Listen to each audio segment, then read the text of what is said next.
gotten so bad. There seems to be like 3 or 4 archetypes you can be. You can be like, I'm non-binary and I have blue hair and half a shaved head and this is the thing that I'm putting my camp in. Or you can be, I'm a right-wing traditional Catholic monarchist, wants to be a serf. Or I'm like, I think another one that's kind of an in-between is like, I'm a natural granola mom hippie.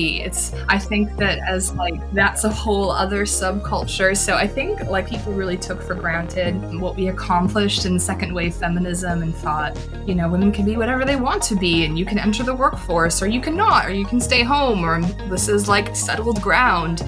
But Gen Zs don't see it that way.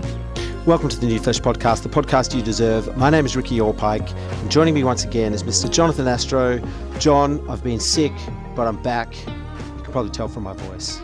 How are you? Oh, I wasn't going to ask. I don't comment on people's immutable characteristics, their appearance, or anything. It could get you in a lot of trouble these days. So true. Yeah, you could infer that I sound like a man with this deep voice. Yeah, you do.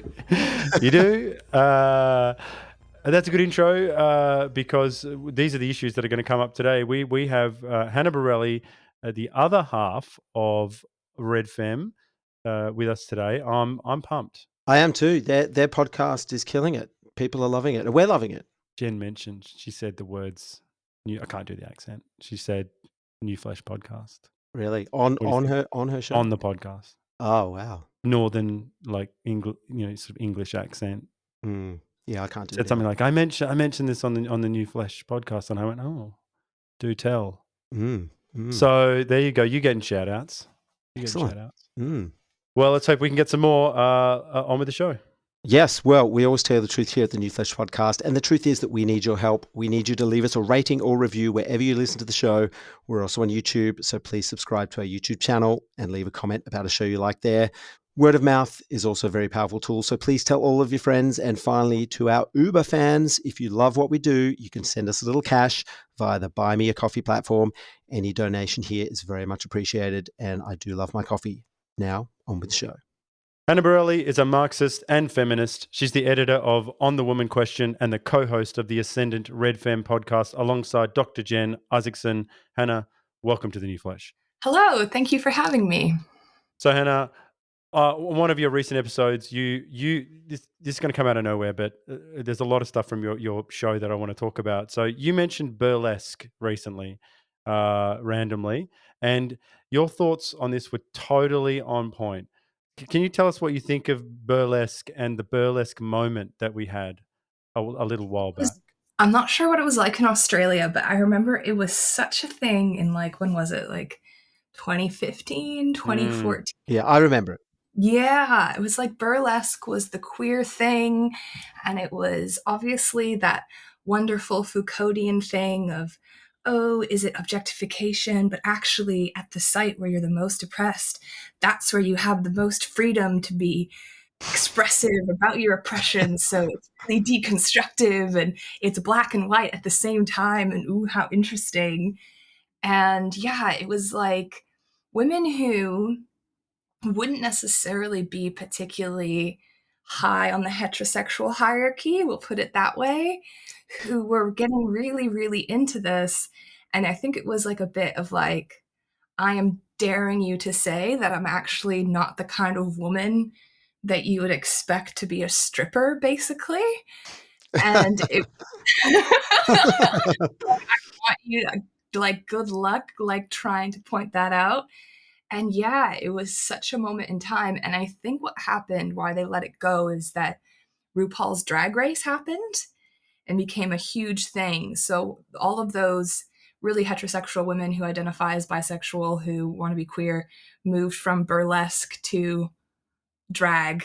And then they got really into like drag hobbyism. But do they do drag though? Because if you were into burlesque, because isn't drag more? Well, I guess I'm being hegemonic here, thinking that it's drag queens is even then men are in charge. It's the drag queens and the drag kings are just. Yeah. Well, yeah, drag kings are like a very small. I think it was just a thing because drag queens were a thing, and maybe in the 1970s when cross-dressing was really subversive, this was like a thing people were doing. But no, a lot of like the RuPaul's Drag Race fandom are like straight women or bisexual women who are really, really into it. And it's like a different kind of weird male worship. And it's so bizarre because these two groups of people couldn't be any more different. You have like straight women who are like librarians and school teachers and have 2.5 kids or whatever. And then you have like gay men, and not just like gay men who work at the bank, but like gay men whose the nightlife is their whole life, and they're really crude and they're really like hypersexual, and like the jokes. It's also very weird that it's a woke thing because often the jokes are quite like racist and like subversive. And I just think it's this, yeah, this queer theory thing of being obsessed with, like, you take an archetype, you exaggerate it to its, like, the theory of it is you take an archetype, you exaggerate it to its most extreme, to its logical conclusion, and then we can all go, ooh, wow, look at all the contradictions, and isn't it interesting, or whatever. So I think a lot of it got taken up by RuPaul's Drag Race, and these are the moms that are now taking their kids to like drag queen story hour. It's fascinating. Well, I have to drive through an area in, I don't know if you've ever been to Sydney, but there's the epicenter of all this sort of jazz is, oh goodness me, Newtown, I think. Newtown. Yeah, Newtown. You live And there. so, Newtown. and I thought about this because there's lots of sort of, pride and drag stuff all around, and then like on a huge billboard on the side of a pub is like a overweight male. Well, it's a drag queen. I'm not going to say male. I don't know what the rules are with that. It's a drag queen, and and then the title says it's advertising like a trivia night or something, and it says the Big Fact Hunt on it, right? And so you've got to say it fast, Ricky. Yeah, The big fact hunt. yeah, The big fact hunt. yeah, yeah. You get it. I think you get the picture, right? Yeah, yeah. And so I looked at that and I was just like, what is this movement about? And why are so many people okay with this? Like, this is clearly, that's dreadful. It's a dreadful thing to say in public, you know? Hannah, what's going on here? Well, I think if you were to talk to a queer theorist, like someone who really believes it, and I remember I actually watched an interview with a drag queen who's quite popular who was on RuPaul's Drag Race. And from my understanding, these are men who don't claim to be women, like actually, like they're not the same as like a man saying that he's transgender. And he was just saying, and he does this kind of drag that's, it's like almost like a Barbie, and he has his face painted in such a way that he looks almost like a doll, and it's very kind of like, is it real, isn't it real? And he was like, oh, it's about making a mockery of femininity, like dialing it up to 100 so people can look at the contradictions. Like that's like the queer theory kind of line, or a lot of this Foucauldian stuff is that in its something in its most kind of extreme expression exposes that it's contradictory, and then we can have a discussion about whatever. And that's all interesting, and I think might have its place in like art criticism or something. But what ends up happening is that people don't look at it as a subversive whatever, because they don't make a distinction between the parody of the thing and the thing itself. It just becomes the thing itself. So people think, oh, like this is femininity, and this is what what is attractive. And I remember after things moved from burlesque into drag stuff, it was like popular for women to have like drag style makeup. I don't know if you remember this as men, but like 2015 to 2018, it was like really heavy makeup, and it was like inspired by drag, like by makeup that men put on. Is that where brow drama came from? Yes, do you remember that? The big, I remember that, yeah. I always hated that. yeah, no, it looks, men don't like it either. Like men think it's terrible. Mm. So yeah, I think that it's one of those things with a lot of this stuff where it kind of, you can kind of see the theory of it in an art criticism philosophical kind of way, but in the real world, when it's played out, people just think that the extreme parody of the thing is actually the thing itself. So I think that's what happened. And there's no question that drag and the popularity of it even though they're gay men who dress up to go to clubs and they're not claiming to be women, really kind of normalize like transgenderism later down the line. Um, and made it a bit difficult to question these things. And I remember RuPaul himself, he had a rule where he's like, I don't want basically males who've had like transgender medicine, quote unquote, or trans surgeries on my show, because that's like cheating. Like there's no transformation there. If you already look like a woman or have had facial feminization surgery, what's the point of being on my show? And he was canceled. How dare you? You have Yeah. to let I'm trans women. angry. Yeah, of course. How dare he? So, and these things come from like, yeah, gay men in New York in the late 20th century who would do this kind of dress up and play amongst each other. And it really was because they were like in a very like genuinely marginalized position in many ways. Many of them were homeless as youth.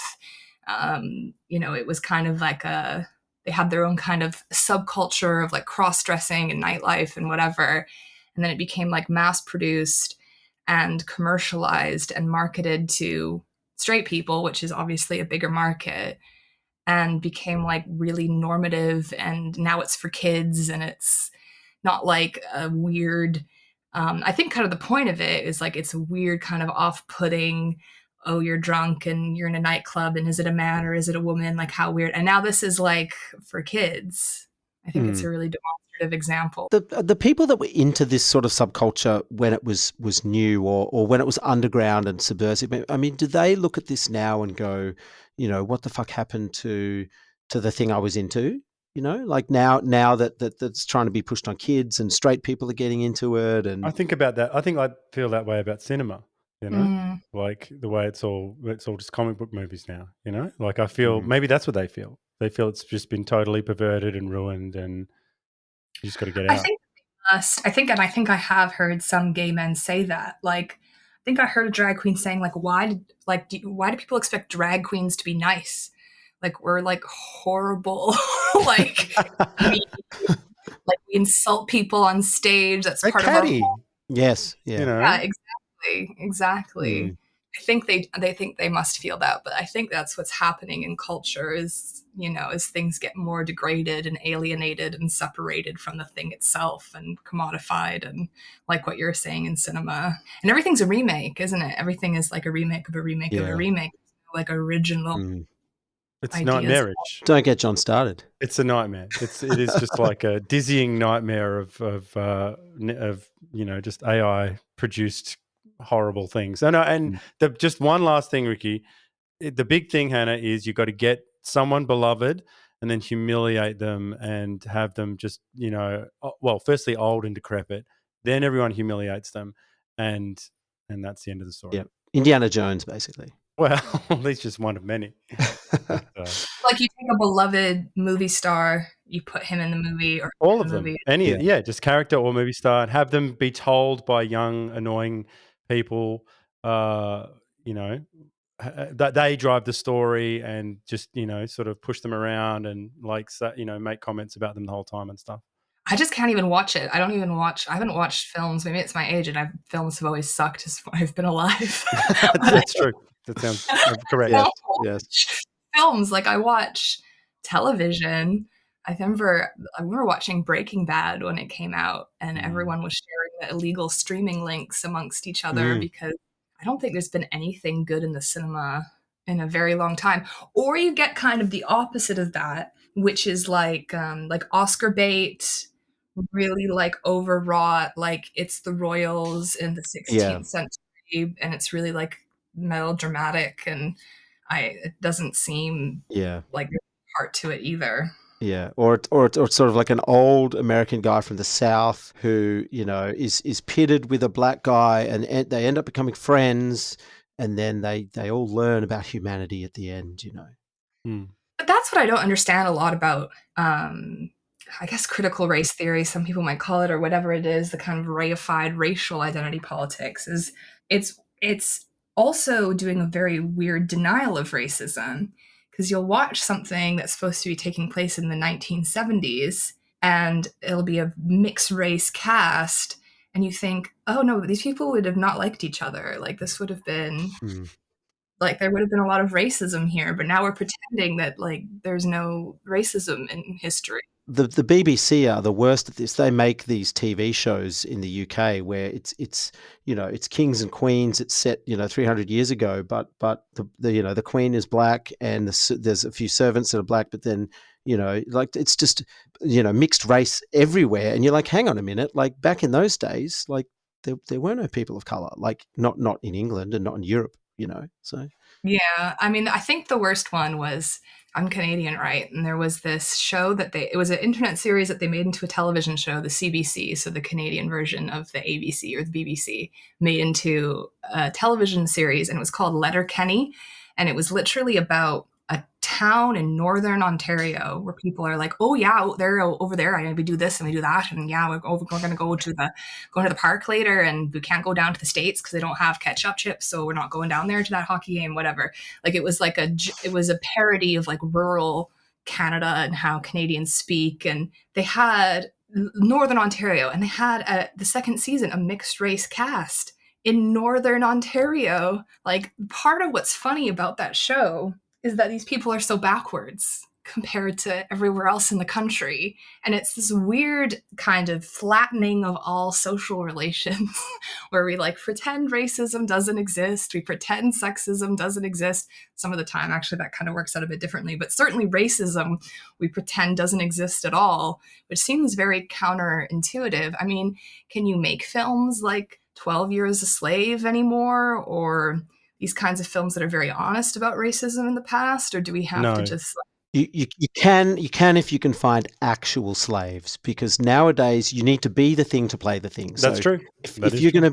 gonna be a gay character in a movie, you better be gay in real life. If you're disabled in the movie, you better be disabled in real life, or you're Mm. getting cancelled. I mean, it's crazy, but if you're a man, you can say you're a woman and you don't have to be a woman in real life. That's right. Well, Hannah, you mentioned Canada, and before we get any further, I want Yeah. to know, what are you doing in England? Is Canada not good enough for you anymore? I have British parents and a British passport, so I just skipped over here within the last few years, and So did we just racially profile you, or? they racially profiled me. It was terrible. Yeah, I mean, I like the UK better in a lot of ways. It's more of a conservative country than I had anticipated. Like, I think I'm from the west coast of Canada, the west of the west coast, Vancouver Island, where like half the people I grew up with lived on a hippie commune and were named like Coral or whatever. And so I didn't like British people have this, it's often very lovely, it's very like polite and respectful and dignified, but it's very formal in a way that I wasn't expecting. So I used to send emails being like, hey, thanks for this, anyway, I'll see you the next, and then I get an email back being like, dear Hannah, thank you for your correspondence. And I'm like, oh right, okay, this is the tone that we're taking here. But yeah, no, Canada in so many ways is such a weird failed project of a country. I just think that it's becoming really difficult for people with like politically dissident views to live there from both sides of the spectrum. And I think it really changed when Trudeau came in. And I kind of remember thinking, but like, isn't he just like a liberal who's part of like the kind of international liberal consensus of things? Like, is he really all that different than a Tory or whatever? Like, the difference between political candidates in Canada, I'm not sure what it's like in Australia, is like this much. Like, it's like, what kind of boutique kind of tax credit package do you want, seems to be all the difference. So I thought, oh, well, he's just much the same, really. But there has been a real cultural change since he became prime minister. I'm not But entirely. Anna, I think I can say this to someone else who's in the Commonwealth. Because an American wouldn't understand necessarily. This guy comes across as a total wanker. He does, Do you yeah. know what I mean? Like, how come? I mean, I hear him talk and I go, well, this guy doesn't believe any of this stuff, or he just seems like none of it is earnest. So I'm fascinated that Canada has been taken in by this. I think that for a lot of people, especially on the East Coast, He's a weird thing where he's half French, half English, half West Coast, half East Coast. He's like made in a lab, basically, to be like the perfect Canadian candidate. But you're right, everything that he says comes across as incredibly insincere. And he is a very entitled man who has had all kinds of finance scandals. I think he was properly like convicted of crimes for taking money from the Canadian taxpayer. And he just, I think he represents a certain kind of left wing Canadian nationalism, though, that's like very liberal, or liberal Canadian nationalism. Maybe because you're further away in Australia, you don't have quite the same problem. But Canadians have this weird liberal nationalism where they think we can't be taken over by America. They're crazy right wing, Gun whatever, and nuts. we're superior to them, and we're multilingual, and we're we have free healthcare, and we're different. And I think he really represents that consensus, um, in a kind of smarmy, holier than thou. And I remember meeting Americans the first time I went to America and thinking, oh, these people are absolutely fine. They're like actually very nice, and they're a bit too outgoing, and they talk very loudly, but like that's really not their fault. And, I think he represents that basically. And he hasn't done anything like his foreign policy. All of his things are just really in line with, he does these things where like, oh, we're going to do a grocery rebate. That's his like latest and greatest thing. We're going to give Canadians a $200 check to go spend on groceries as a stimulus. These kind of very band-aid liberal, this is not like redistribution of wealth. This is not anything particularly left wing. But for whatever reason, yeah, he hits the right notes for people, I think, with this kind of we're better than the Americans. We have a multilingual guy with great hair at the head of things. Well, I thought the blackface thing was going to bring him down. Which Yeah. one? Isn't there Which more than one? one? The first one or the second one? I Yeah. think he's done a couple, wasn't he? I think he has. And didn't he go on that? He went on that tour of India or something, and he just got full decked out Oh, in Bollywood stuff. I don't know if you know this, John, but he's before he was prime minister, wasn't he a drama teacher in high school? he was my friend's drama teacher. Yeah. Really? Yeah. Wow. And it was during the Iraq War. My friend Kyle Ferguson, actually, who's on Twitter, and during the Iraq War, he accused them all of being too anti-American because they were anti the Iraq War. I mean, there's lots. Hey, I'm not saying. I'm just saying there's lots of very weird things about that section in his life. His roommate was convicted of pedophilia. Um, and his best friend at the school he worked for, which I think was Point Grey Secondary in Vancouver. So, and yeah, he dropped out of like an MBA. He was like a ski instructor. He was just like a trust fund kid living his best life in the West Coast. And then I think decided he wanted to be in politics at some point. But he's met the moment. He's a neoliberal elite who seems to have bought into whatever's going. So the at the moment, the trendiest thing around is, I don't know, that package of corporate woke ideas, which is LGBT stuff, green stuff, whatever. Take your pick. And as long as you and this buys into this, you've spoken about this on your podcast a bit. As long as you buy into all of that stuff, you can slap all the stickers you want on Lockheed missiles, or just keep the system the same and benefit the same people like him. Really. 100%. I mean, he's like just the green stuff, right? Like he's approved pipelines that have gone through British Columbia. He's very much part of a government that funds the oil industry. Like the oil industry in Canada, which is our main industry, is like a taxpayer funded project. It's not profitable in and of itself. It gets huge amounts of subsidies from the federal government to sustain itself. He's not done anything on climate, but he like poses with Greta Thunberg, and it's just like that queer thing that we were talking about earlier in the show. It's like the appearance of something matters more than the thing itself, and he does that often. He's very good with the optics. I mean, I say very good, but he just comes across so fake. I'm 100% with you. I don't understand how anyone believes anything that he says. But and I think the India trip is funny because I think he basically got too comfortable around like South Asian Canadians, because there's a huge community that have been there for like 2-3 generations in some places, and quite big supporters of the Liberal Party. So they go to like the festivals, the Hindu, the Sikh festivals and stuff. And so I think he thought like, I'm basically one of you. I go to all your events or whatever. Made a real dick of himself in India. But yeah, it's the if we can have the aesthetics of something, or something appears to be something, then it is that something. Well, speaking of things that appear to be something, you're an avid TikToker. So can you tell us about your experience on that platform? What are some of the videos that you've made that have had the most engagement? It's interesting. Like, obviously, I think a lot of people will know me because of gender critical activism and transgenderism and stuff. But the ones that got the most traction were my ones I did on trad wife stuff. So basically, it was these women, young women, often with boyfriends and no children and no elderly parents to take care of, being like, I'm a trad wife and I make bread in my dress at home and I don't work. And I just was like, well, you don't have any children. You're not married to this man. You're not taking care of elderly parents. Like, the woman with blue hair who does all of those things is much more traditional than you. And I'm not exactly sure why you're promoting this as if this is like an aesthetic that anyone can reasonably achieve in our economic situation.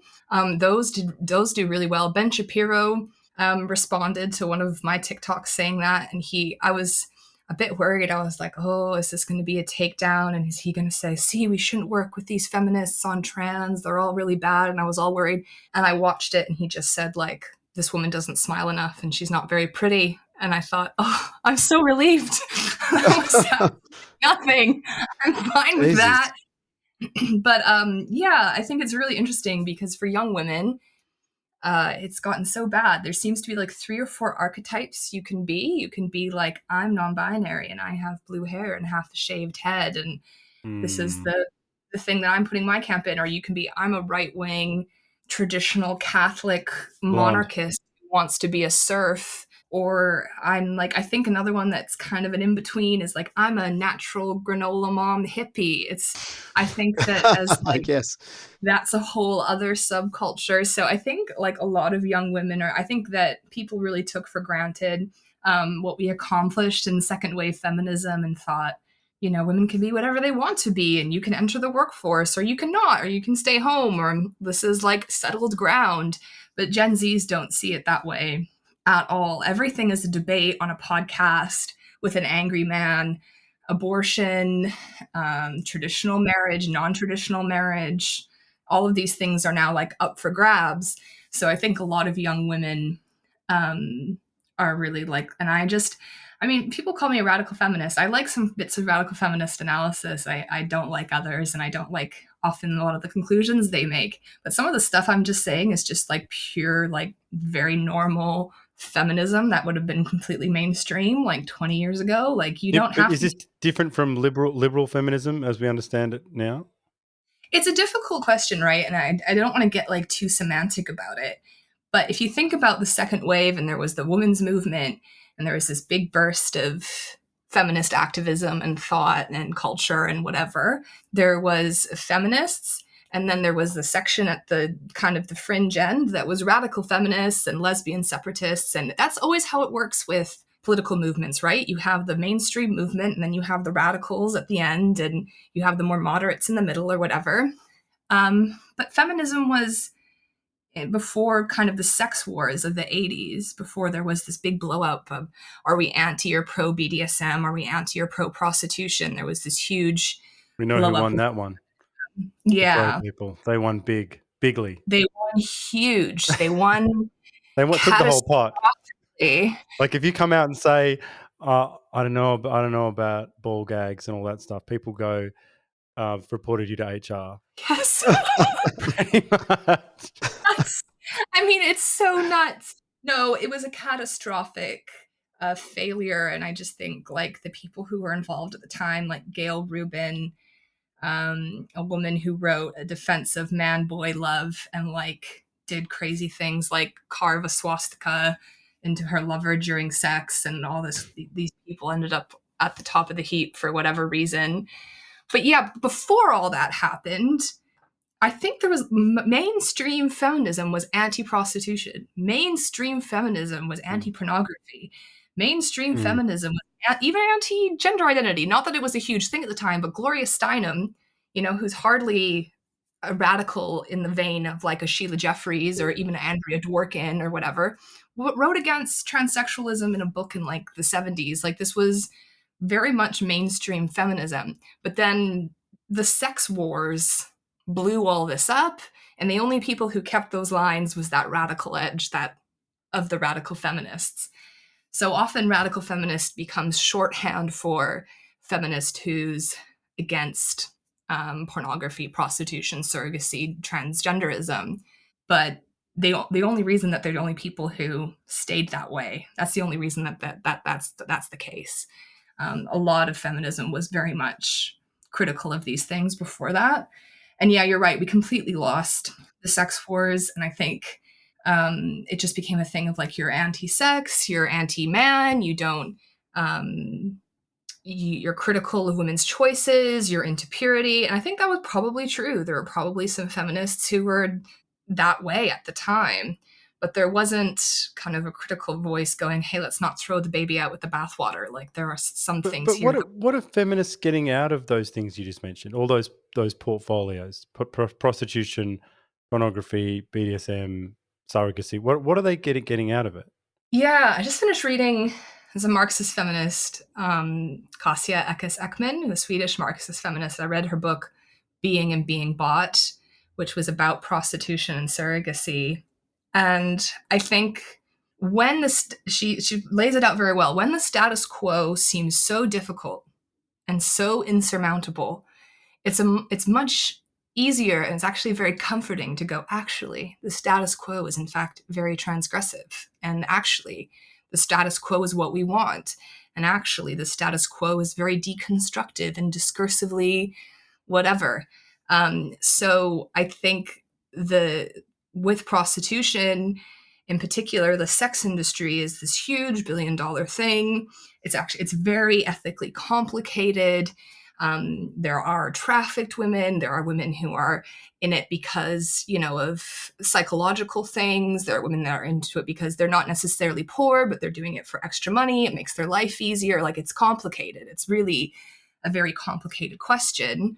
And rather than going through that mud and let's discuss this or whatever, it goes, actually, this is very interesting. And it's that queer thing we were talking about earlier of the character of someone who does something transgressive or particularly does something that's against the state, because that's a big Foucauldian thing, is that Foucault saw the state as this maniacal power that controlled everyone. And if you were doing something that was opposed to the state in any way, it must mean that it's revolutionary and transgressive. And as a Marxist, I would say, well, the state is a site of tension. Sometimes the state does good things. Sometimes the state does other things. So it became, because the prostitute or the John are breaking the law, this is actually transgressive and interesting. And it would be a very difficult thing to try and undo the sex industry or have these difficult ethical questions. So let's just say, actually, it's transgressive. Actually, let's just say, actually, it's wonderful. And it's also liberalism. It's like, you don't want to tell people they have to control their behavior. They have to change something about themselves, or they have to have a difficult conversation. It's much easier to go, oh, well, some women want to do it and some women don't. And so we should, actually, maybe it's fine. And this is a lot easier to do. It represents, and anything that you do with your body is, every choice a woman makes is a good choice. Walking out into the street in the middle of traffic is a liberating feminist choice. You can't question any choice any woman has about anything, because actually all choices are great, because we're these free floating individuals who exist in a market and make consumer choices and this sort of thing. It's liberalism, basically. Well, I'm interested in surrogacy. Like I remember when it first started, well, when I was first aware of it, maybe 10, 15 years ago, or maybe a bit longer, it was always like, this couple, they couldn't have kids, and it was like the sister would help and be a surrogate or something. And in one way you'd go, oh yeah, that's kind of sweet. Like they can't have kids and, someone helps out, and oh, isn't that great? But now all I see is like these glamour shots of two men kind of holding hands together, and way in the background is some woman from some foreign country who's pregnant. Yeah. It's this really strange. I don't know. I don't know what to make of those photos, but I don't like them. It does. It's perturbing, isn't it? And you kind of think something's not right here. And I'm aware of like that narrative. And I remember reading similar stories or watching similar things on YouTube of like a desperate, like infertile couple and a woman who, doesn't mind being pregnant for them and isn't this like altruistic and like beneficial for everyone. And you would think, yeah, that's what could possibly be the problem if two people are consenting to do this. And I think what's troubling about it is it's the commodification of a reproductive resource within women. It's a commodification of a reproductive function.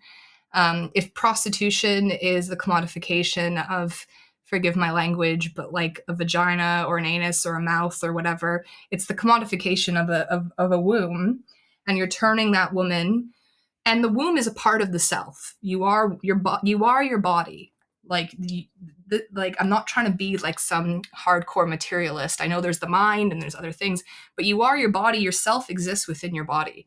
So it is a commodification of the self. The womb is the woman, and the woman is the womb. It's one big system, and it's also just a huge amount of power to have over somebody, isn't it? For money, like you hear about surrogates who are told what to wear, what to dress, how to dress, what to eat, what not to eat. Kim Kardashian has her surrogates live in a compound where they're monitored. A lot of surrogates don't even know who they're producing a baby for. And it's because you're taking something that isn't a commodity, the human body, or shouldn't be, and you're commodifying it. So then there's the removal of the actual woman involved.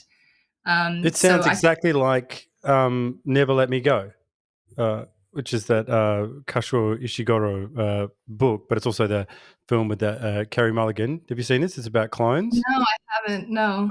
But look, it's the same sort of deal. Like they've got a school of clones, and they find out that they are clones, and and it's not a cheap clone movie. It's actually really deeply upsetting, and they find out and that they're sort of there as backups almost, and just for organs and stuff. Well, what Yeah. you were saying about Kim Kardashian then made me think of Mad Max Fury Road. There's a brief scene. Yes. There's a brief scene where there's like this. I don't know. It's like this room where all these women are just being milked like cows. The main bad guy's got a group of women Yes, that yes, are forced to have babies, like yes. Kim Yeah. Kardashian is doing. Yeah. Yeah. It's crazy. Andrea Dworkin, the radical feminist, like, I think some people are so smart politically they can predict the future a bit. And she talked about these reproductive brothels that will be in third world countries. And this was in like the 1960s and 70s, because it's just the progression of commodifying, and like the term is really reifying. And reification is when you take something that's not an object or not a thing, usually a part of a person, and you make it a thing. It's a thingification. And because women, like, reproduction is very, very powerful. It's labor power. It's who's going to have the next generation. It's who's going to inherit my property. It's who's going to be in charge of my capital or whatever. It's very tempting for people to want to control that resource. And look, like, people say, oh, but that's not like an infertile couple. That's not what they're doing. And of course not. But often, I mean, I don't know if this is true, and I don't want to be unfair to men, but apparently it's often women who would say that they're perfectly happy adopting a child. And it's the man who's kind of like, no, I want, like, it's something that has a genetic link to me. I'm not sure if that's because women actually give birth, so they have that connection. They're with the child, and for men, the biological connection matters more, or whatever it is. But yeah, surrogacy, it's part of a broader trend, really, of prostitution, of whatever, and it's splitting women in away from their bodies, basically, which I think is a big part of transgenderism. All of that, it's a running theme. Well, you brought up trans. Maybe we should talk about peak trans, which you have talked about on your one of your recent episodes. Perhaps you could tell the listeners what is peak trans. I guess peak trans is when you can kind of accept some levels of transgenderism, like, oh, do the pronouns, and oh yeah, if you want to dress however, whatever, but then you reach a peak where you think, oh no, I can no longer take this. This is too much for me. And I think that's peak trans. I think my peak trans basically was realizing that a lot of people calling themselves transgender were straight. I think I said this in my podcast that I thought most transgender people were like really, really, really gender nonconforming gay people, and that we would just think, oh, wouldn't it be kind of a nice thing to humor those people and pretend they're the opposite sex if it makes them feel better? And I think for me, peak trans was the trans lesbian thing. I was like, okay, well, none of this is real then. In your Actually, experience, are the because we talk about the trans rights activists a lot because they are dominating everything, I think. But in terms of trans people, just anecdotally, I mean, do you think that uh, we're looking at trans women who are just gay men, like, and so mhm, they're attracted to men, or what's the proportion of that and trans women who are what I'm thinking of, which is the anime loving kink yeah. machine who wants lesbians, the cotton ceiling, all that stuff. I think it probably is more of the anime, you know, stripy socks, skirt go We're twirly thinking of the thing, just same because person. there's I think there's just proportionally more straight men to gay men. And I think Great that point. Very there's good. been, you know what I mean? And I think it Yes. was Helen Joyce who said that she thinks probably about 2 to 5% of men have some level of cross dressing fetish from pornography or whatever. So I think then there'll probably be a smaller proportion of those who go the full hog and pretend to be women. But yeah, I think that it's definitely, but I think statistically the biggest proportion of people calling themselves trans are women. It's like gender nonconforming women on testosterone are the overwhelming majority, really. And that makes sense, if we live in a social context that's really like challenging for gender nonconforming women. And testosterone actually can make women appear like men to a reasonable degree of certainty for some people. And it makes a lot of, and women are more concerned with their bodies, how they look, not their fault. It's the bodies of the site of their oppression. There's a lot more alienation women experience from their bodies.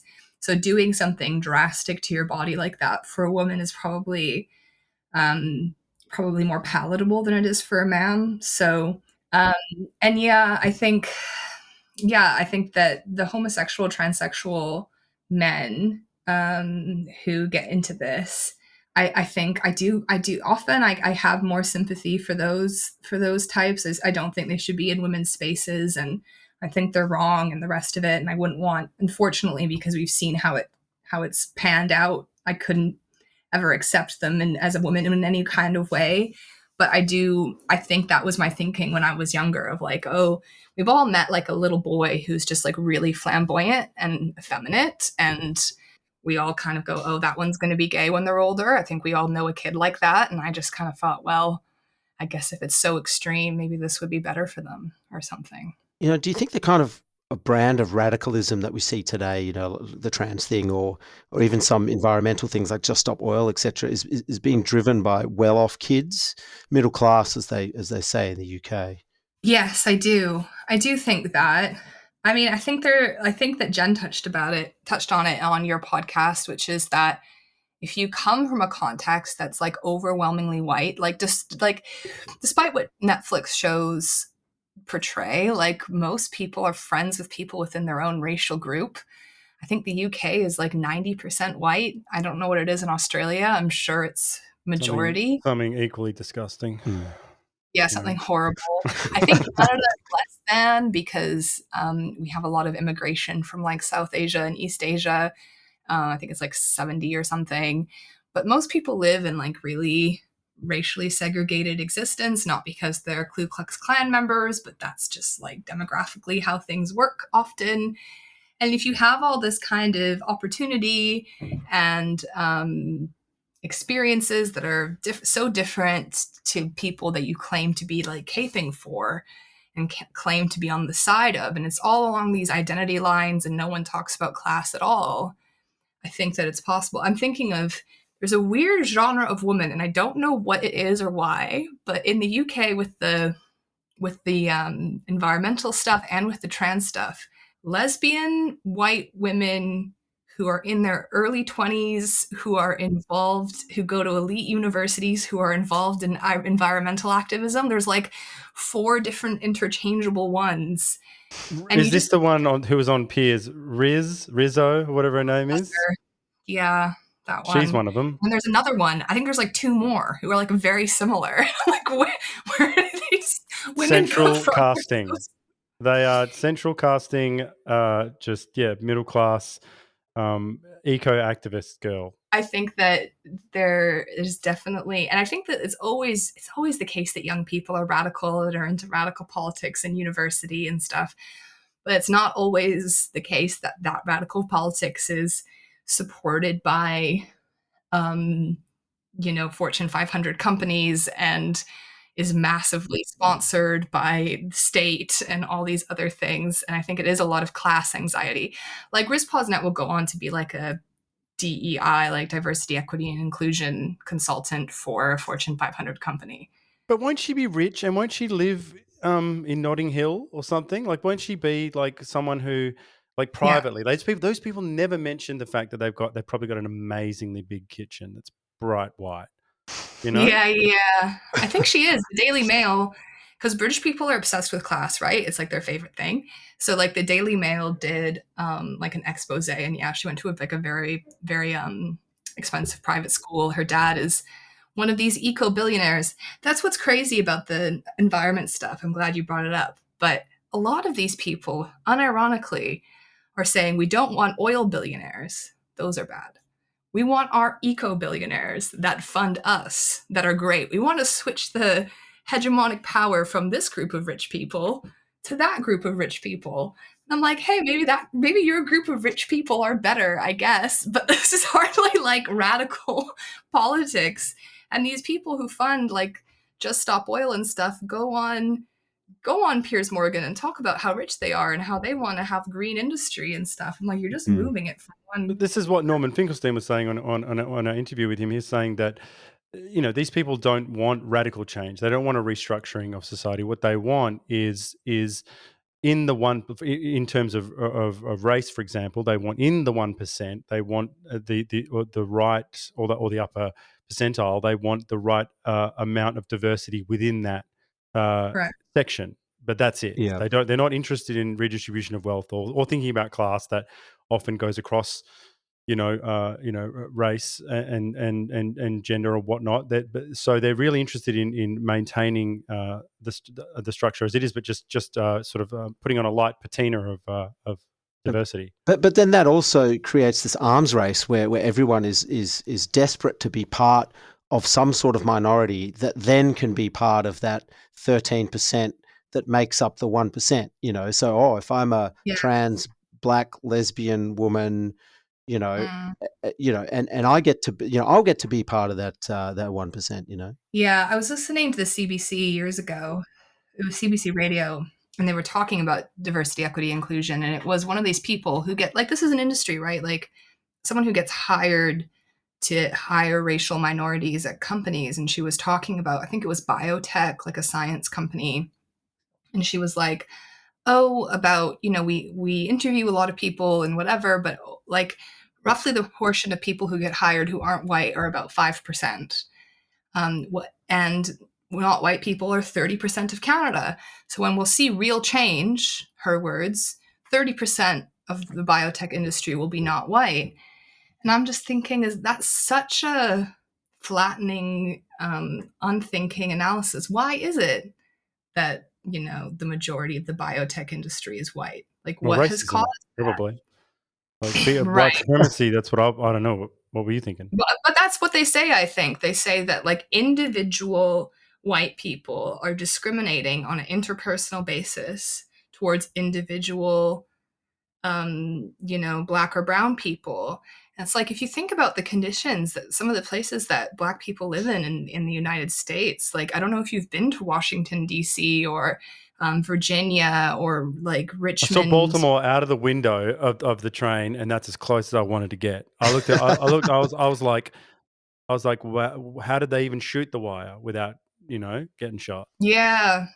And there's no conversation about like what has created those conditions. Is it really individual people being individually discriminatory? Is there something structural going on here? And do you think that Black people living in Richmond, Virginia, or in Baltimore are concerned that white people won't be their friend at the water cooler at work? Or do you think that there's want to address that like 1 in 3 Black men go to prison? Why is that?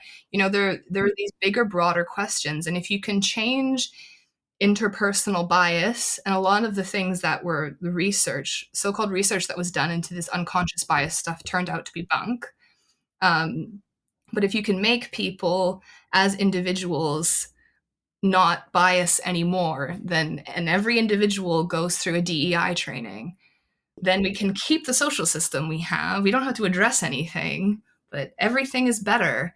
And I think that, like, obviously, not to, go all Lenin on you, but like, I think that the things are a bit more structural and difficult, and there's really difficult, questions to be asked about the kind of social system we have and what causes like people to have to immigrate from the Middle East and North Africa, like what's happened in those countries in the last 20-30 years in terms of foreign intervention. Why do we need to be at constant war? Is there something here that is about sustaining our failing economic system that needs us to like boost its gross domestic product? So yeah.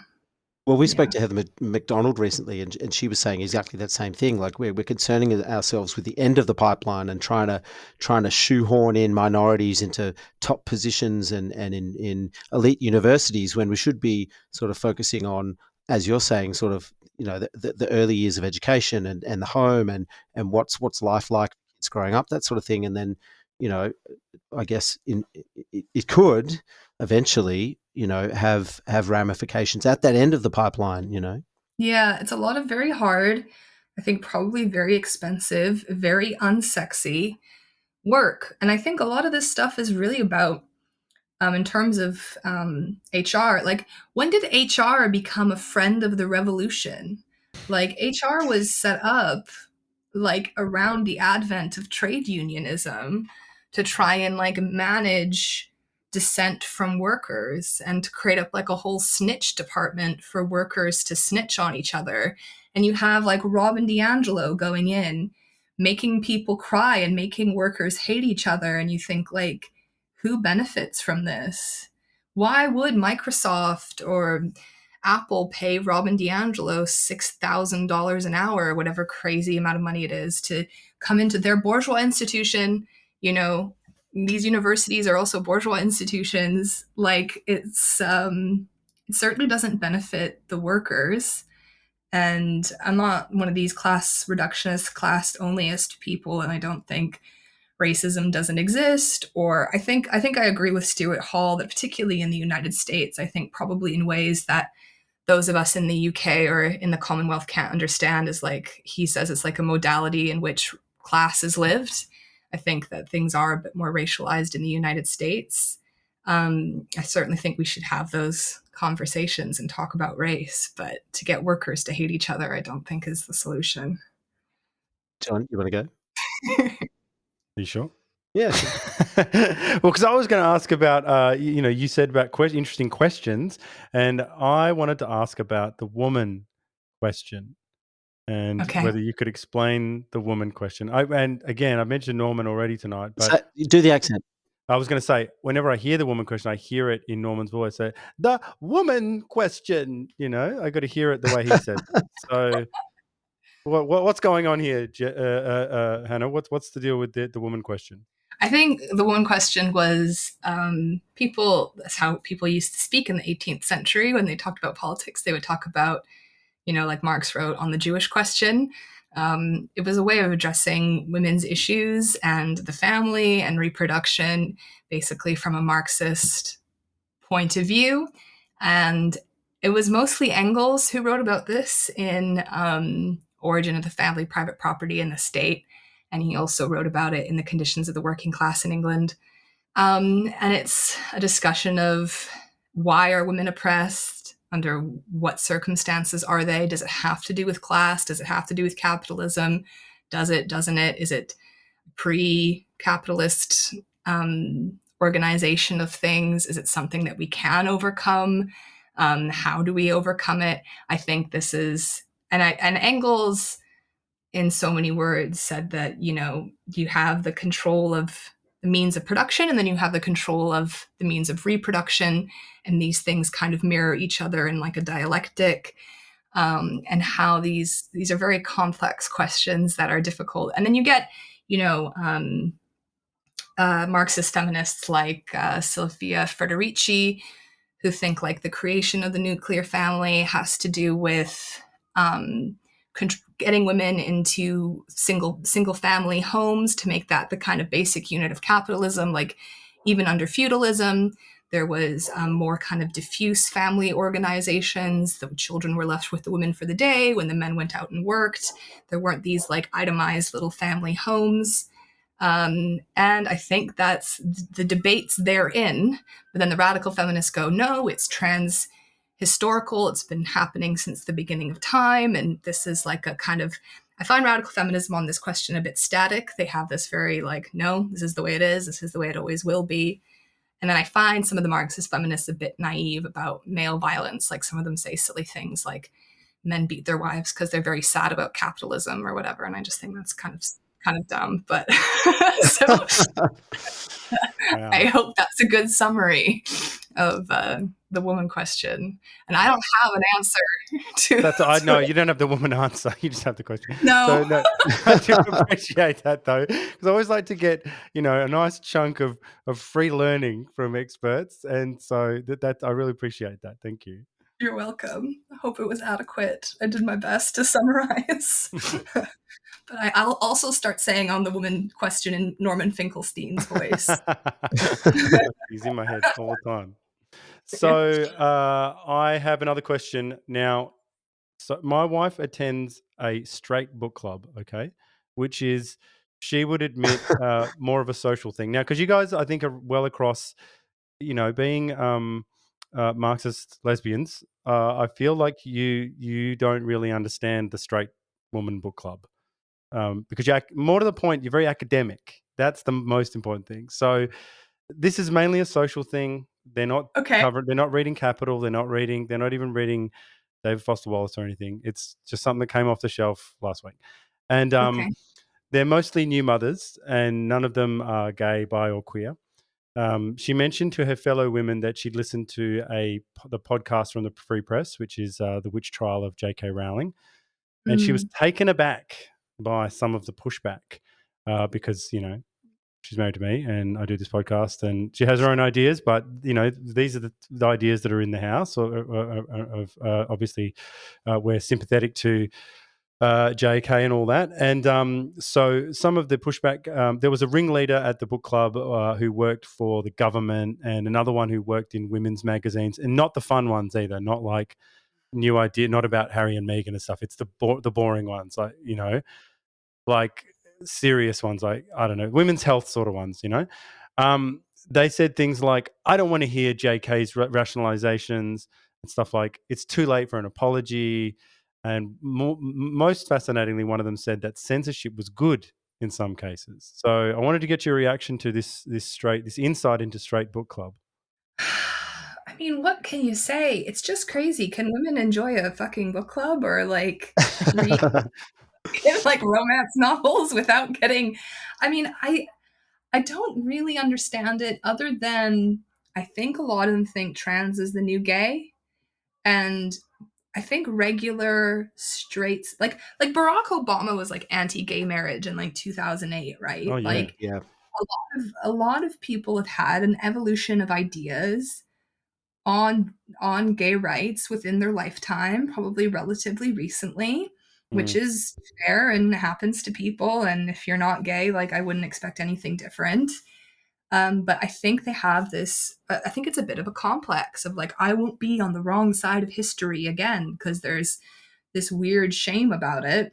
Mm. Where I just think like things have changed. If you're straight and live around straight people and are not part of that scene, then you wouldn't have known, and it's fine to change your mind. But I don't think they see it that way. I think they see it as like a moral failing. And so then there's this panic of like, I can't, morally fail again. So, And so, so tonight at book club is the night. This is our Independence Day. okay. And you. Well, I don't know. I get less. I would just be like, well, if I don't know, if you think that men can be women, like, are you well? Like, how? In what sense can men be women? Like, no one's denying that there are gender non-conforming people, but like, well, literally a woman, actually a woman, like you and I are women. Mm. Like, how? But when there's no men around, can't you also just say a bit like look at each other and go, "Come on, drop the shit." Like, we both know. Like, if there was a dude here, we both know we wouldn't. And he was, like there's that horrible story that Jen told in one of the recent episodes where there's a guy who came down, he had his fly undone or something, and made some sexual comment like, like, oh, better for easy access or something like that, right? And like that's very male and very bang out of order. Okay. And as women, couldn't you just be like, we don't want that, right? We don't want all that. No, women. How do I put this? I think a lot of how we socialize girls has to do with being a good girl. If you're not going to say anything nice, don't say it at all. And I think a lot of women are doing a who's the nicest person in the room audition with each other quite often. And it's a way, if men, from what I understand, gain like kind of social capital by this is how much money I make and this is I my wouldn't know anything about that. yeah, whatever kind of phallic thing that it is, women gain social capital by being like, I'm the nicest, I'm the kindest, I'm the most whatever. But they're also the most horrible to each other, though. Like Absolutely. anyone that dissents is absolutely destroyed. Yeah. It's like wretched, like terrible. But because a lot of women feel like they can't be, again, not their fault, not naturally this way, don't come down my throat, but can't be aggressive, can't be assertive, can't just be like, hey, let's cut the shit. It becomes these kind of sideways ways to reach aggression. I think Jordan Peterson talks about this in a different way than I would, but how everyone has aggression. They do. Your greatest countryman, JP. People tell me, I mean, I don't think I sound that bad today. It depends on where I've been around, but people So tell they me I have say this. you sound like Jordan Peterson. Yeah, they do. Yeah, you got to be higher. They're going to be higher, yeah. Yeah, I got to be up here and like do a thing. That's right. Yes. I have a lower voice than Jordan Peterson. No, it's people ask me when they find That's out not I'm hard, Canadian. though. That's not hard. He's got a very high-pitched voice. He has a very high pitched voice, and it's this thing where you're just very monotone and you kind of go through the whole thing because we also speak French, so you got to go no. Yeah, I sometimes people tell people I'm Canadian, they ask me, what do you think of Jordan Peterson? And actually, I think he has some good psychological advice. I think he's quite stupid on politics and kind of diverts to this. It's the cultural Marxist thing, which I think is very silly, but I think he has some good psychological insights, and he's right. And I think this is not a Jordan Peterson exclusive. I think most people who know anything about psychology know this is everyone has aggression. It's where you put your aggression. And if you can't see where people are putting their aggression in their lives, it's because they're hiding it and doing it in kind of weird ways. And you actually should be more wary of the people who aren't showing you their aggression because it means that somewhere that you can't detect.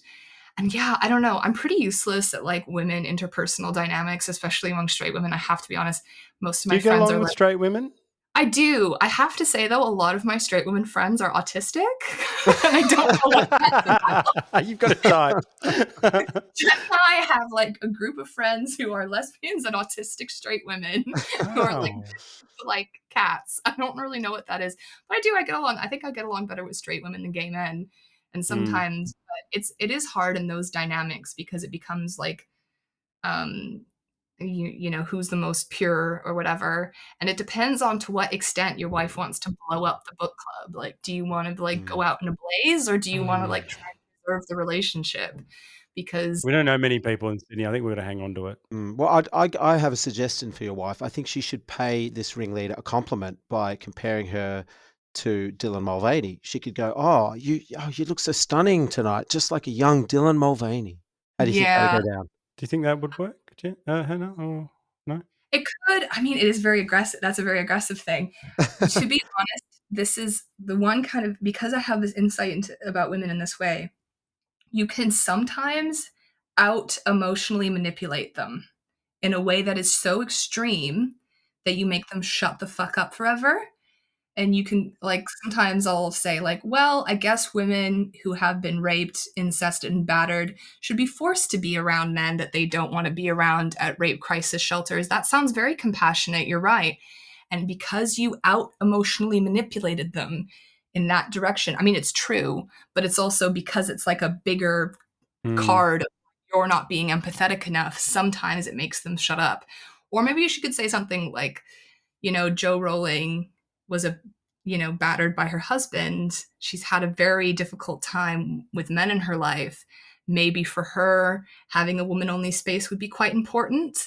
And sometimes when you tell the truth in that direction, it makes women shut up about it. But do you think the That, money those are good the strategies. money sort of squashes that though? Because they just go, oh, well, she's so rich, she can just have her own rape crisis center in her mansion somewhere. Well, then I would say she wasn't always rich. True. She was on benefits writing Harry Potter and a Starbucks, and she probably could have very much used a women's shelter, which is probably why she has empathy for women who do. My wife did have a wonderful response to one of the things when she said one of the ladies said, "Well, it's too late for an apology or something," and my wife said, "Oh, she's not apologizing. She's not. She's quite Yeah. unrepentant, actually, Yeah. quite unrepentant of she." So, and I really like that because if you're reading off the song sheet, with that response, you're like, wait a minute, no, this is not how it's meant to go. You're meant to suddenly crumble, and then you apologize, and then I fire you anyway, like, or I kick you out. Like, what are you saying? She's not apologizing. Like that would have really interrupted things. I think the other thing is rather because I think people tend to be mealy mouthed and overspeak. And sometimes if you go, no, I actually just disagree with that completely and just stop talking, And just be leave it. like, no, I think Let that's everyone wrong. sit in it. You Yeah. know. And you're like, now it's on you. So that's very disagreeable and very, I don't I know. tell my I wife do. she should be more disagreeable. I get that from your mate JP too. Yeah, that's So true. I mean, it's hard for women to be disagreeable. I think I'm more disagreeable than most women. In fact, I do know that I am because often they find me too disagreeable, but less disagreeable than most men. I think I'm kind of in the maybe men's side of the center, but I can be quite a lot of women. This is why I think I attract autistic women for whatever you collect reason them. as friends. Yeah. Because they don't They're all like the detectives in those Scandi type shows. Those autistic women, that yeah, yeah, we a see. lot of them are. Yeah. I mean, because Brilliant, beautiful jumpers. Misunderstood. they don't get a lot of the female socialization because of autism, so they don't have the agreeability thing. So they're just like, "Oh yeah, I guess, yeah, sure, that's okay." That's kind of I appreciate that. So Uh, yeah, well, I think maybe there's a sitcom in this, John. Book club. There's something in there. Let me Something workshop it. something office-like. Yeah. it could be like a. I don't know if I'm just thinking this because I'm watching a lot of horror movies, but it could be. There's I think his name is Imbiro Uraku. He wrote a play called The Dutchman, and it's like a black man and a white woman in a subway, and the whole play happens in a subway, and she like hits on him and he hits back, and then she says like, oh, but I could maybe say that you're trying to rape me, and he says, why would you do that? And it like escalates and escalates until the tension at the end where I think that she slits his throat or something. It's a very dramatic play. Anyway, Wow. you could do something like that, but with Straight Women Book Club, where you're at a play and you're in a room and the tension gets to such a Yes. point where, Mm. you know, Everyone's it could be, sniping at each other, and it just builds to the point where it seems natural that someone spills blood. yeah, like a Jordan Mm. Peele film. I like this. Sorry. Yeah, very good. Screenplay idea. Please don't tell your wife that was my advice. She's going to listen to this episode. She only listens to Oh, some of them, and this is one she's going to listen to because she likes you okay. guys, so it's too late. Yeah, I would say emotionally blackmail is one way to do it, or just be very deadpan and go, well, I actually disagree with that. I don't Okay. think you Mm. should have to apologize. And I think it's often good to say less rather than more. And if you can make it an uncomfortable enough experience that they don't want to talk about it anymore and they realize the emotional blackmail is not working, maybe they'll move on. Well, with the short amount of time we still have here, Hannah, maybe we should talk about your podcast, REDFEM, which is going very well and it's very popular. We're fans. We tune in. So, what are you up to? How many episodes have you done? 20, 30? Something like that. Jen's going to kill me. I don't know how many episodes we've done. I think it's 30. it is. Yeah, I think it's 30. something like that. Yeah. No, it's going really well. I'm really pleased with it. I think that when you're a gender critical Marxist lesbian who, whatever, is like kind of critical of identity politics, but not, people can be quite confused by you. So I think podcasts are great because you get long form discussion. And I think dialectic and discussion is often how people form their ideas, with having either conversations with themselves or conversations with others. So you really get to kind of given the space to say really what you want to say, and really say what your politics are. And I quite like it because we can like bounce ideas off of each other and disagree and come to conclusions, and people kind of know where we're at, because I think we were quite confusing for a lot of people, and now I think more people understand our perspective. So I think that confusing element is kind of part of the charm. Like you're trying to work it out. Like, I don't know, I think that's part of the appeal. yeah, I think so too. I think for a lot of people, especially Americans, I'm not sure about what it's like in Australia, but it's very blue versus red, liberal versus conservative. And I don't know if it bothered me, but I used to not particularly like being mixed up with a conservative woman. Because Americans just see, like, they'll scroll by a TikTok and be like, oh, a conservative. But it's really just because that's the only mode that they see politics through. And I think that part of this identity politics stuff is kind of like a exporting this kind of very dualistic red versus blue politics to the rest of the world, woke, not woke, right?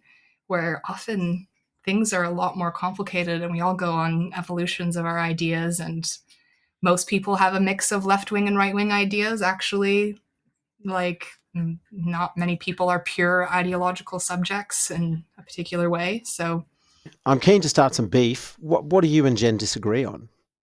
oh, what did me and Jen disagree on? We were just talking about this the other day, thinking we need to have like a debate episode. I think like, because we need to like show that women can disagree with each other.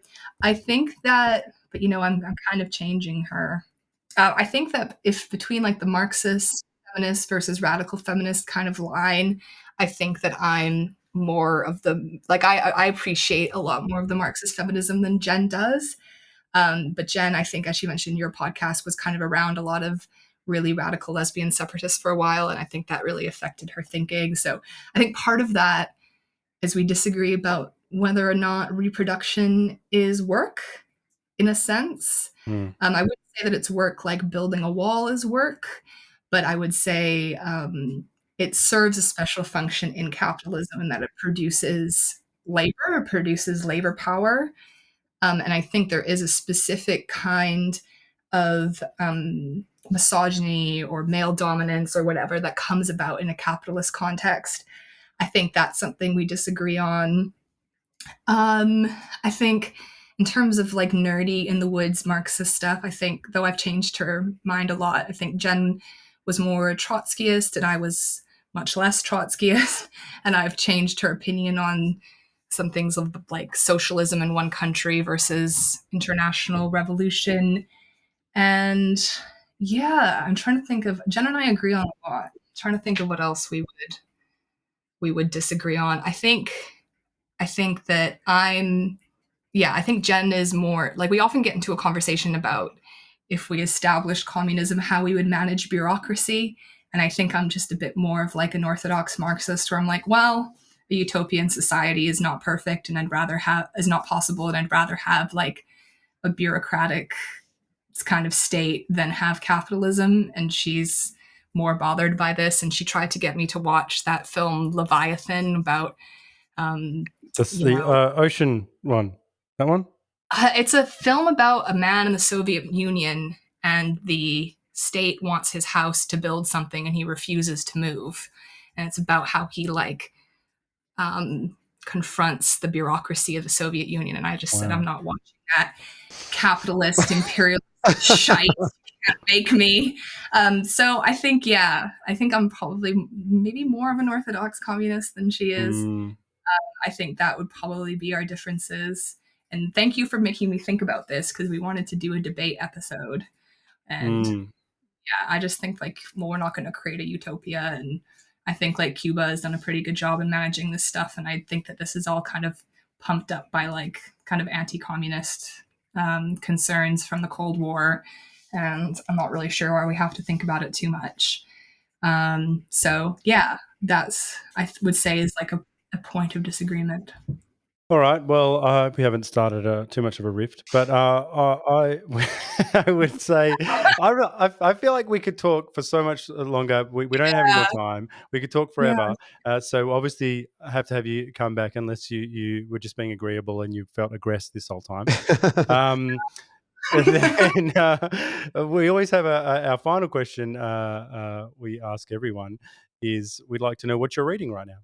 I am reading, this is embarrassing, but German Greer, the Female Eunuch. I've been reading it for a long time because it's 350 some pages long, and I've read two books whilst reading that one. I've read Kasia Ekis Ekman's Being and Being Bought, and I read a Chris Hedges book at the same time.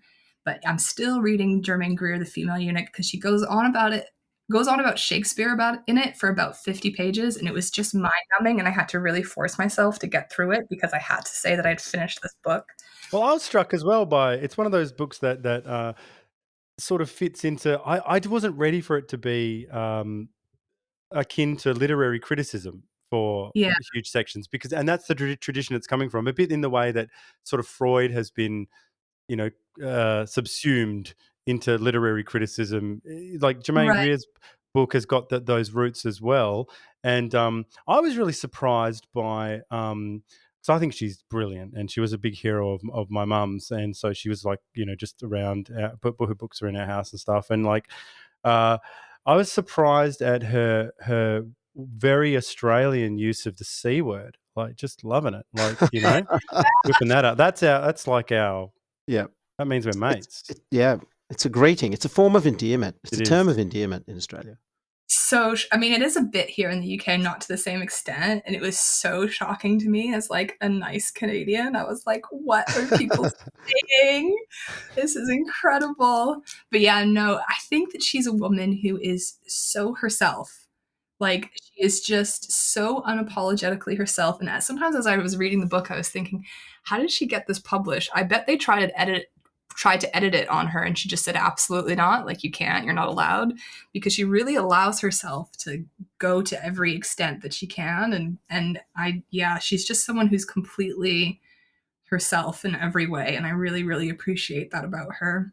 And I And really and do like and that's why I got my dream would be to have her on the show. I just don't know how to get to her. Like she is a total hero, and now that we're seeing those videos from 10 years ago resurface of mm, her being the canary in the coal mine and getting cancelled and getting stuff taken away from her, this woman who did I don't care what people think of the particulars. The stuff she did for second wave feminism is not up for debate. In fact, fuck No. you if you think she didn't do anything. Like, you know what I mean? I got no other way to say it. Like, incredible contribution and changed a lot of women's lives. And what do we do? Where were we when they took everything away? You know, I mean, she would say, "I don't care. You know, I've got everything I want." That's exactly what she would say. You know, but honestly, she should be. You know, where's her statues? You know, and so yeah, I don't know. I just But think where's that her Bud Light can? where's her contract? You know, I'm trying to think. Do I know someone who knows someone who can get you Germaine oh, Greer? Hannah, I just might, but I put the don't think word out. You know, put the word out there. she's such a singular woman. In the last thing I saw about her was saying she was married to the rainforest.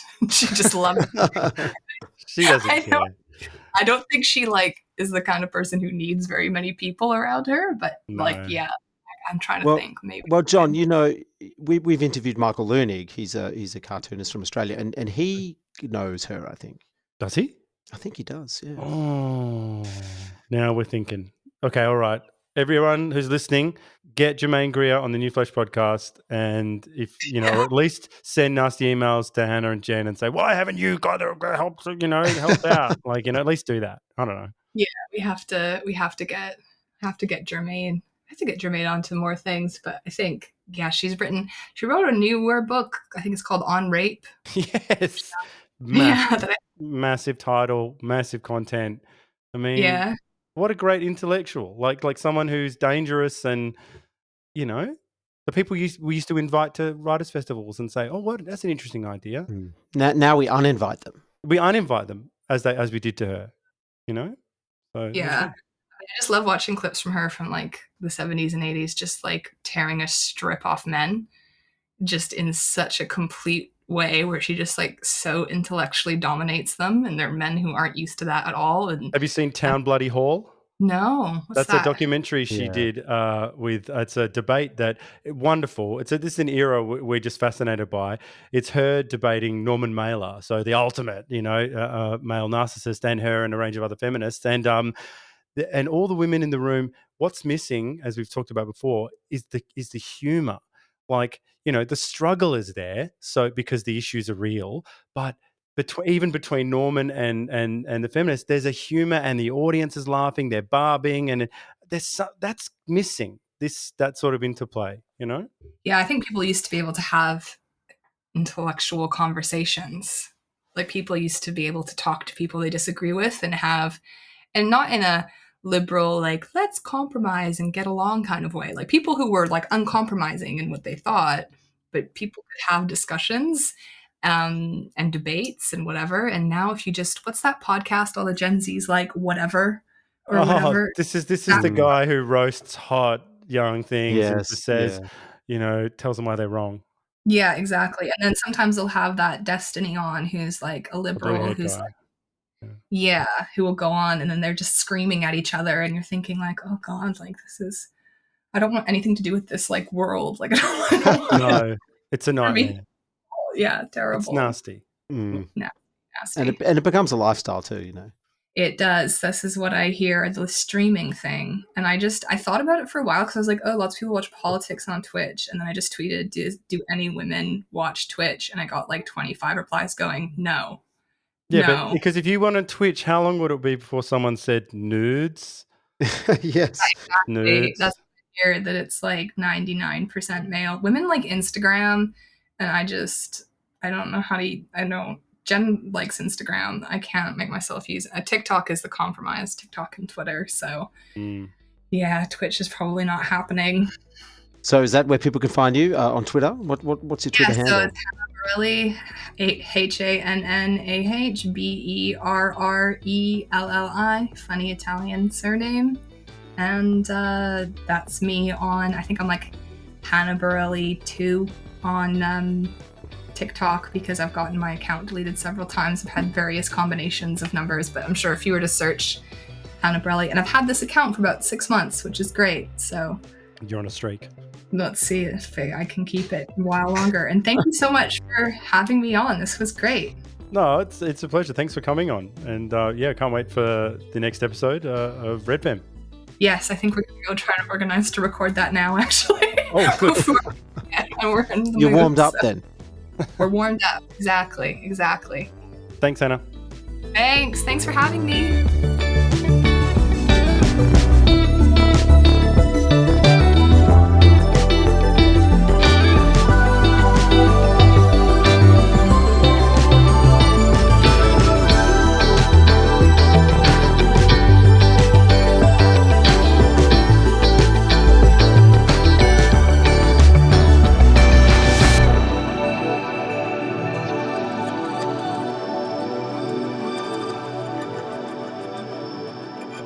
Thank you for listening to the New Flesh podcast.